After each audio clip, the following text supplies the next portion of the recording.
రాష్ట్రవ్యాప్తంగా తెలంగాణ ఉద్యమం వేడెక్కిపోతోంది. ఇదే నేపథ్యంలో టీఆర్ఎస్ అత్యవసరంగా పోలిట్ బ్యూరో సమావేశంతో భేటీ కాబోతోంది. దీనికి సంబంధించిన మరింత సమాచారం అందించేందుకు మా ప్రతినిధి శ్రీనివాసరెడ్డి ప్రస్తుతం లైవ్ లో సిద్ధంగా ఉన్నారు. శ్రీనివాసరెడ్డి, పోలిట్ బ్యూరోలో ఎటువంటి అంశాలు ఈరోజు ప్రధానంగా చర్చకు వచ్చే అవకాశం ఉంది? రాష్ట్రంలో జరుగుతున్న గొడవలపైన టీఆర్ఎస్ దృష్టి సారించబోతోందా? Thank you Madhav. TRS polit bureau సమావేశం మరికొద్దిసేపట్లో తెలంగాణ భవన్లో ప్రారంభం కానుంది. కేసీఆర్ దీక్ష తదనంతర పరిణామాలపై పోలిట్ బ్యూరో సమావేశంలో సవివరంగా చర్చించనున్నారు. ఈ సమావేశంలో భవిష్యత్ కార్యాచరణ ఏ విధంగా అవలంబించాలి, ఇప్పటి వరకు జరిగినటువంటి పరిణామాలపై మన పార్టీని ఏ విధంగా ఇంకా ముందుకు తీసుకెళ్లాలనే అంశాలపై చర్చించనున్నారు. ఈ పోలిట్ బ్యూరో సమావేశం గురించి మరిన్ని వివరాలు మనం పోలిట్ బ్యూరో సభ్యులు యాదగిరెడ్డి గారికి తెలుసుకుందాం. యాదగిరెడ్డి గారు చెప్పండి, ఈ పోలిట్ బ్యూరో సమావేశంలో ఏ నిర్ణయాలు తీసుకుంటారు?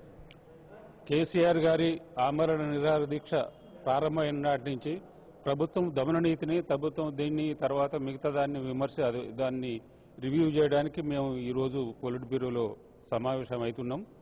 అందులో ముందు తీసుకుపోయే దాని గురించి చెప్పవలసినటువంటి విషయం ఏంటంటే, గవర్నమెంట్ ఉదాసీన వైఖరి, అంతేకాకుండా మిస్గైడింగ్